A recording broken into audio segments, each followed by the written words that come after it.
Well, now we are here at practice section 1. We are getting started into this piece in earnest now.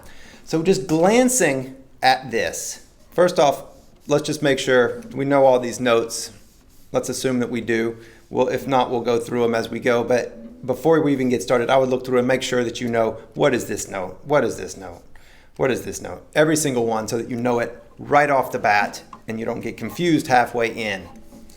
So now that we know that, we can also just look at what we're dealing with technically here. Here we have chords, notes happening at the same time.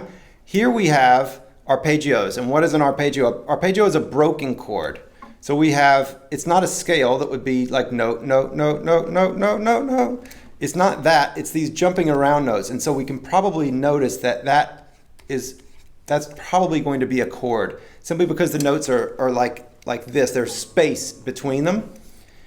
They're jumps, not steps on the guitar, so it's more than likely going to be chords, and we'll look at those more specifically with the left hand. But first, let's look at, well, we would also clap the rhythm, but the rhythm is just absolutely straight eighth notes here, so we're not going to clap the rhythm because it's just steady beats. Looking at these chords, the main thing to remember with your chord technique is fingers on the strings, both the I and M, lightly touching, and then just close your hand into the hand with the knuckles not curling in, the tip knuckles not curling in. They just close the hand. And so if you need to practice this is just our chunk chord technique.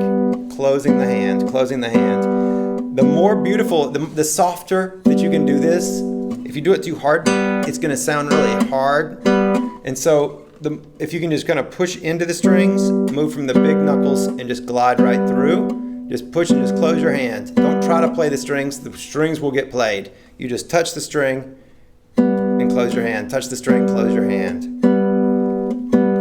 So that's our technique for this part right here. The technique for this next part is, if we just look at it, we have a PMI arpeggio. Here's another PMI arpeggio. So we talk about these, yes?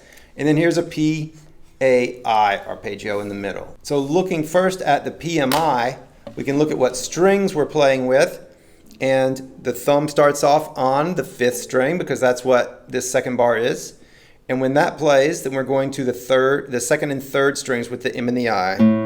So those are just coming out and touching. Boom. And so now both of those are on, right?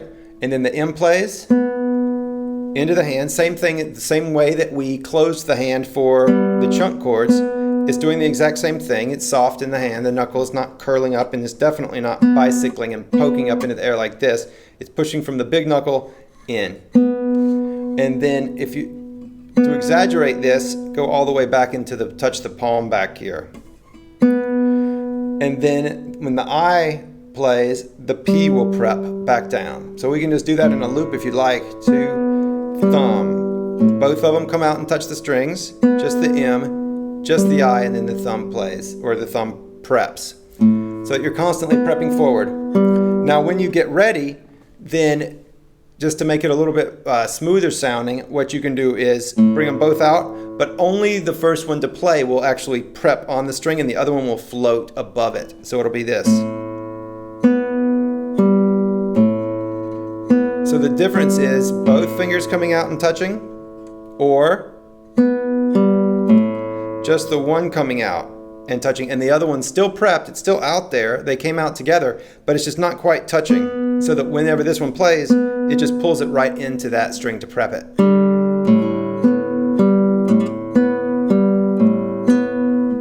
So those are your two ways of playing this. If you haven't practiced a lot with placing both of them down with the PIM, then do that, because that's the first step. And then as you get used to that movement, then you can just decide to still prep it but not actually touch the second string to play with the finger. So that's our PIM. So then to put those together, we have from the very beginning 1, 2, 3. Now when we play this M and I, the P preps. So we want to do that as one motion. 1, 2, 3. The thumb comes down right on it. And then when the thumb plays, boom, both of those go out, M. And when I plays, boom, the P is back down. Now, with this next one, we're now here. We have P, A, I. And so this, P, I would just come out just the A. And then when the A plays, the I preps. And then when the I plays, the P preps again. So this is more just alternating.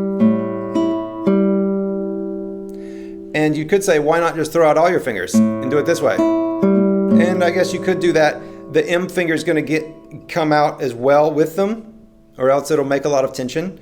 And then you just run the risk of like accidentally hitting something with it, because it's kind of the tall guy of the bunch, right? The big lanky middle fella. So just one at a time. P, the A preps, A plays, the I preps, I plays, the P preps. Then we have measure 4, the same PIM again.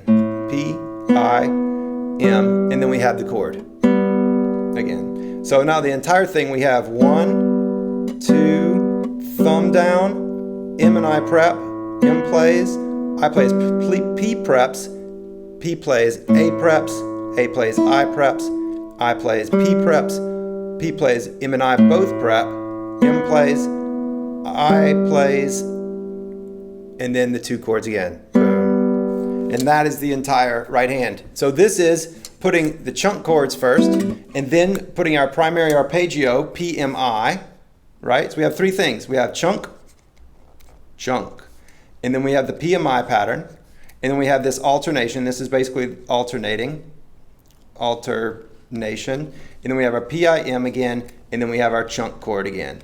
So this is the progression of right hand issues that we go through for this first section. Now let's look at the left hand. For the left hand, we start off open strings. 1, 2, 3. Now notice once we go to the A and C right here, we use the 3 and the 1. And the fingerings, we can see the fingerings are right there next to it, right? So boom. Why do we do that? Because we need to connect to this 2 finger down here on the next note. We need for that to be able to come down next. So if we did this, we'd have to hop, and then it would be this big gap, and we don't want to hear that, especially at a bar line, because bar lines are about the least musical things that we could possibly play. So we never want to hear the bar line if possible. We don't want to gap at the bar line, in other words, which is tricky because that's where the chords change, right? That's where things change. So we want to try to connect. So whenever we're thinking about that, we want to make sure that those 2 notes are really connected. Same thing, these 2 notes. Same thing, these 2 notes. Same thing, these 2 notes. So that's just something to keep in mind. It's not something we'll talk about a whole lot right at this very moment, but it's just something to keep in mind. So then we have 1, 2, be poised as you're playing these first 2 open notes. 1, 2, 3, 1. And then once this one's on, then you can lift up those. 1, 2, 3. Now we get into something. Now we can look at this entire measure right here as a chord. And this is it. 2 and 4. B and D, 2nd fret, 5th string, 3rd fret, 2nd string, open 3rd string. So think about this as a chord. Boom. It doesn't mean you have to put it on as a chord, but think of it as a chord.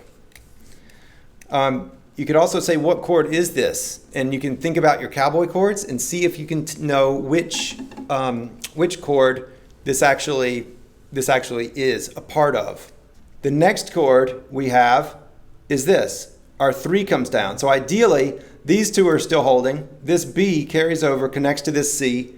So instead of lifting the whole thing like this and then playing this, which is the next chord, 3, O, O, strings 5, 1, and 3.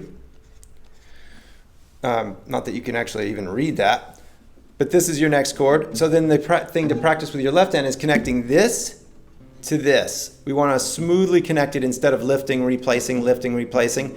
We want to go boom, so that you keep that B is connecting to the C. Boom,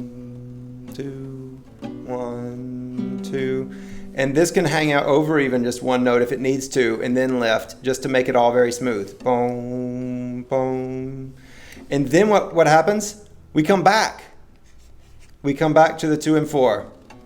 So then one thing to practice would just be this. And this is, you know, I sure do make it look easy.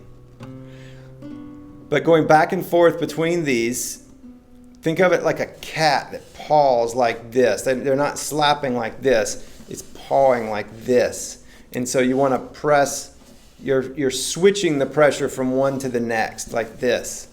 1, 2, 1, 2. Back and forth very, very smoothly. And that is what the left hand is doing here. So to do it entirely would be 1, 2, 3, 1, 2, 3, 1, 2, 3, 1, 2, 3, boom. And then just open again for that. In the next video, we will put the hands together.